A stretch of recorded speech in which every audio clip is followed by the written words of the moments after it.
අවලෝකීතේශ්වරගේ අරමුණක් තියෙනවා. ඒක සම්පූර්ණ කර ගැනීම උදෙසා ඒක සම්පූර්ණ කර ගැනීම සඳහා අවලෝකීතේශ්වර නොකරන දෙයක් නැති වෙයි ලෝකෙට. හිතන දේ නෙවෙයි. බලාපොරොත්තු වෙන දේත් නෙවෙයි. නමුත් අවලෝකීතේශ්වර ඉඟිපල කරනවා, දැන් කියනවා මේ ස්ථානවලදී මේ දේවල් සිද්ධ වෙනවා කියලා කියනවා. 2020 ලබන්න කලින් මම වංජශ්‍රී බෝධිසත්වයන්ට කියනවා මට 2020 ලබන්න තප්පරයක් එහෙ මෙහෙ වෙන්න බෑ. 2019 මට සද්ධර්ම පුණ්ඩික සූත්‍රය සම්පූර්ණ කරලා දෙන්න කියලා කියනවා. එයා ඒකේ හේතුවක් දන්නේ නැති. සම්පූර්ණ කරලා දෙන්න කියලා. ඔහු මට ඒක බාර දෙන්න.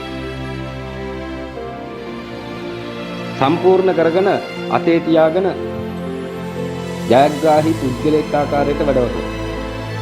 සද්ධර්ම පුණ්ඩික සූත්‍රය අතට ගත්තාන් පස්සේ ජයග්‍රාහී පුද්ගලෙක් ආකාරයට අවලෝකීතේශ්වර වැඩවතුන. නමුත් උන්වහන්සේ අනාගත අනාවැකි කියන. අනාගත අනාවැකි කියන ඒව කට්ටියට පේන්නේ.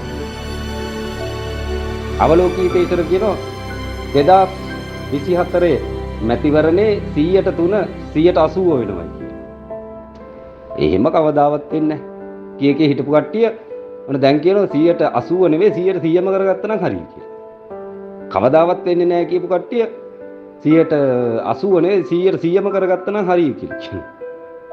දැන් හිතිලා තියෙන්නේ කොහොමද? අර මගේ පැතුමක් නිසා පිනු. අවලෝකීතේශ්වර පැතුම සඵල වෙන්නේ 2024 දී. ඒ වගේම කියනවා වසර 46ක් පසුපසට ගොස් නැවත ලෝකයේ තිබිච්ච සීමා මායිම් වලට ලෝකයේ සපත් විය යුතුයි කියලා දේශනාවල තියෙනවා. 180 දේශනා නාලිකාවට ගියන් පස්සේ ඒව බලාගෙන ඉන්නකොට ඕගොල්ලන්ට හැකියාව තියෙනවා. වසර 46ක් පසුපස තිබිච්ච සීමා මායිම් නැවත ස්ථාපනය විය යුතුයි කියලා. මීට වසර 46කට කලින් තිබිච්ච සීමා මායිම් බලන්න කියලා. ඒ සීමා මායිම් වල මෙහෙම දේවල් තියෙනවා. සෝවියට් සමූහ ආණ්ඩුව ඒ සීමා මායිම් වල තිබිච්ච ඒව වෙනවා. සෝවියට් සමූහ ආණ්ඩුව.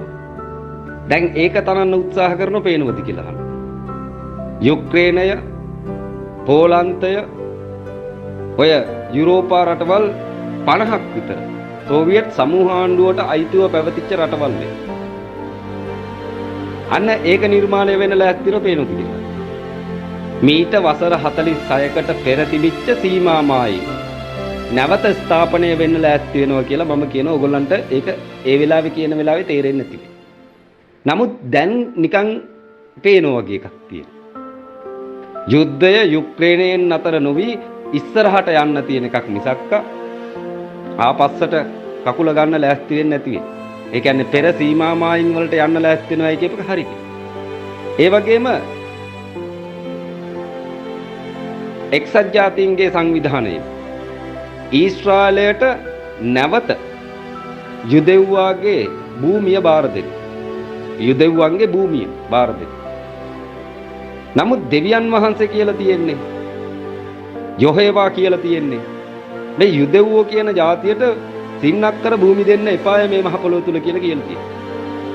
යුදෙව්වෝ කියන ජාතියට සින්නක්කර භූමි දෙන්න එපාය මේ මහ පොළොව තුල කියලා තියෙනවා. ඒ කියලා තියෙන දෙවියන් වහන්සේගේ වචනය බැහැර කරලා එක්සත් ජාතීන්ගේ සංවිධානය විසින් නැවත යුදෙව්වන්ට භූමිය බාර දෙනවා ඊශ්‍රායල. ඊශ්‍රායලයේ ඒ වෙලාවේ තිබුණේ පලස්තීනයේ ආකාරයට. ඊශ්‍රායලය ඒ වෙලාවේ තිබුණේ පලස්තීන ආකාරයට. පලස්තීන ජාතිකයෝ පිටින් ආපු මිනිස්සුયો කියලා වෙලා ආගන්තුක සත්කාර කරන්න ගිහිල්ලා අද මොකද්ද වෙලා තියෙන්නේ? සිංහ පැටියෙකුට කිරිපොවලා අද මොකද්ද වෙලා තියෙන්නේ කියලා අහනවා. පලස්තීනය ගාසා තීරය බවට පත් වෙලා ඒ පලස්තීනය ඊශ්‍රායලය විසින් යටත් කරලා. පේනවද කියලා අහනවා. නමුත් මතක තියාගන්න කියලා කියනවා අර පෙර අනාවැකිය. මීට අවුරුදු 46කට පෙර තිබිච්ච සීමා මායිම් වලට ලෝකයේ ආයිති කියන්නේ. එතකොට නැවත පලස්තීනය නිර්මාණය විය යුතු වෙනවා. නැත්නම් ඊශ්‍රායල් ජාතිකයෝ ඒක තුල වෙනසිලා යා යුතුයි. යුදෙව්වෝ ලෝකේ පුරාම ඉන්න එක ඇත්ත වෙන. නමුත් ජාතියක් වශයෙන් නැගිටින්න භූමියක් දෙන්න එපා කියලා කිව්වේ යොහේවාපේ. මෝසස්ට කලින් හිටපු දේවතාවක් යොහේව. එයා කිව්වේ නිකන් නෙවෙයි. මේ කට්ටියට භූමි දුන්නොත් එහෙම ලෝක විනාශය එතනින් ආරම්භ වෙනවයි කියන්නේ. මේ කට්ටියට භූමි දුන්නොත්, සින්නක්කර භූමියක් දුන්නොත්, ජාතියක් වශයෙන් නැගිටින්න භූමියක් දුන්නොත් ලෝක විනාශය. ඒක හින්දා තමයි දෙන්න එපා කියන්නේ.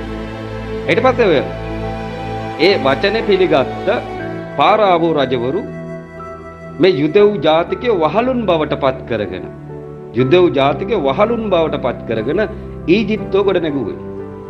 නමුත් දෙවියන් අකමැති වුණා.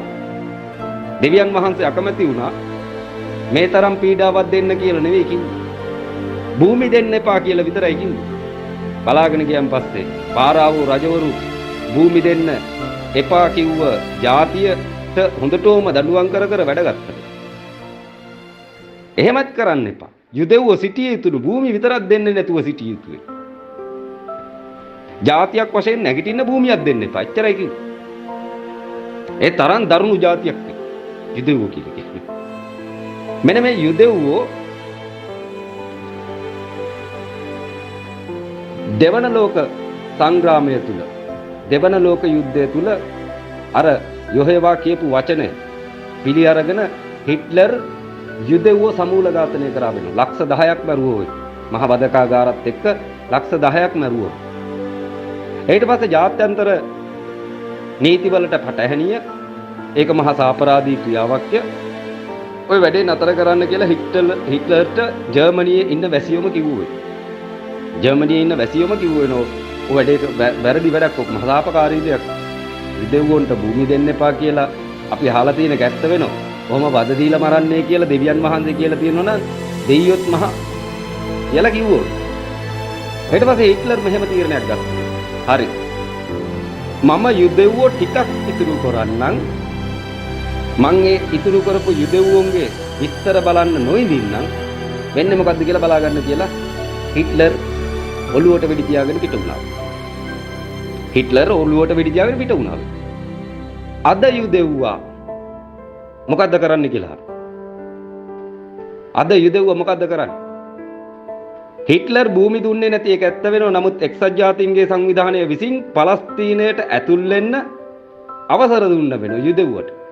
ඒ කට්ටියගේ භූමිය ඒ කට්ටියන්ට ලෝකේ වෙන භූමියක් නැහැ. ඒ කට්ටියන්ට ඒකට යන්න කියලා කිව්වර. ගියයින් පස්සේ ගෙරිහමේ වාසිය පළල් කරන්න දන්න ඥාණය ඇති යුදෙව්වා අර පලස්තීනයේ කොටස් මිලදී අරගෙන පලස්තීනයේ හිටපු ලක්ෂ 20ක ජනතාවක් වර්ග කිලෝමීටර් 60ක හිර කරාවි. ඉඩම් අරගෙන සමහරක් ඒවා බලහත්කාරයෙන් අල්ලගෙන පලස්තීනයේ ලක්ෂ 20ක 25ක විතර ජනතාවක් වර්ග කිලෝමීටර් 60ක හිර කරාවි. ගාසා තීරය කියන්නේ ඒකට. භූමි දෙන්න එපා කියපු කට්ටියන භූමි දීලා දැන් වෙලා තියෙන්නේ මොකද්ද කියලා. භූමි දෙන්න එපා කියපු කට්ටියන්ට දැන් භූමි දීලා වෙලා තියෙන්නේ මොකද්ද කියලා. නැවත කියන්න. මීට වසර 46කට කලින් තිබිච්ච ලෝක සීමා නිර්ණයන් වලට ජාතීන් ගමන් කළ යුතුයි. මීට වසර 46කට පෙර ලෝකෙ තිබිච්ච සීමා නිර්ණයන් වලට ජාතීන් ගමන් කළ යුතුයි. එතකොට මීට වසර 46කට පෙර තමයි ඊශ්‍රායල් වැසියට පලස්තීනයට ඇතුල් වෙන්න අවසර දුන්නේ. දැන් පලස්තීන වැසියට යන එනමන් නැති වෙලා තියෙන වෙලාවේ ඊශ්‍රායල් වැසිය තමයි පලස්තීනය යටත් කරගෙන ඉන්නේ. ආපහු කියන්න. මීට වසර 46කට පෙර තිබිච්ච සීමා නිර්ණයන් වලට ජාතීන් යා යුතුයි කියලා කිව්වන් පස්සේ ඔන්න ඔය ඊශ්‍රායලයේ ඉන්න කට්ටිය විනාශයට ලක් වෙනවා. නැවත ඊශ්‍රායලය විනාශ වෙනවා. අහලා නැහැනේ. එහෙම විනාශ කරන්න පුළුවන් කියලා කියලත් නැහැනේ. විනාශ කරන්න බැහැනේ. අර කට්ටියගේ අයන් ඩෝම් පද්ධති දිහා බැලුවෙන් පස්සේ කාටද ගහන්න පුළුවන්? ලෝකේ ප්‍රබලතම අයන් ඩෝම් පද්ධතිය තියෙන ඊශ්‍රායල් යුදෙව්වන්ට වේ. ඉරානය, ලෙබනනය, හූති, හමාස් හිස්බුල්ලා තුර්කිය එකතු වෙලා ගැහුවත් ඊශ්‍රායලය දැන් හොල්ලන්න බැරි තත්ත්වයේ තියෙන එකක් නේ. නමුත් අනිවාර්යයෙන්ම නැවත කියන්නේ මීට වසර 46කට පෙර තිබිච්ච සීමා නිර්ණයන් වලට යා යුතුයි කියන එක. සියලු ජාති මේක විසඳා ගැනීමට කිසිවෙකුට හැකියාවක් නැති. අවලෝකීතේශර දෙන අනාවැකි කියන පද තේරුම් ගන්න පුළුවන් වෙන්නේ සිද්ධ වෙන වෙලාවට. ඒ සිද්ධ වෙන වෙලාවට තේරුම් ගන්න පුළුවන් හැකියාව තියෙන ඒ සිද්ධ වෙන වෙලාවට තේරුම් ගන්න අවශ්‍යතාවයකුත් නැති. හරියට හුස්ම වගේ. අපි පෙරත් හුස්ම ගත්තා. දැනුත් හුස්ම ගන්න. ඒ වුණාට ඒක හරියට තේරෙන්නේ නැති වෙයි. අන්න ඒ වගේ එකක්. උපන්දා පටන් නොනවතින හුස්ම රැල්ලක අපි මේ දක්වා ආවිල්ලා තන මතක් කරන් පස්සේ හුස්ම ගන්න. ආන්න එහෙම එකක්. මේ පෙරත් හුස්ම අරගෙන තියෙන. ඉපදුණු දාසිට හුස්ම අරගෙන තියෙන. මම මීට ජන්ම කෙල කෝටි ගානකට පෙරත්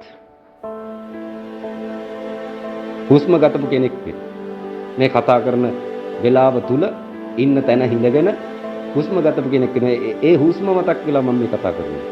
කතා කරන හැම වචනයක්ම කතා කරන්නේ සංසාරේ කල්ප කෙල කෝටි ගානක් පස්සට ගිහිල්ලා බලලවේ.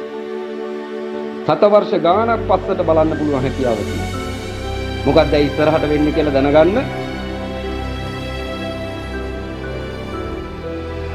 දුන්නකට ඊයක් දාලා පස්සට ඇදී.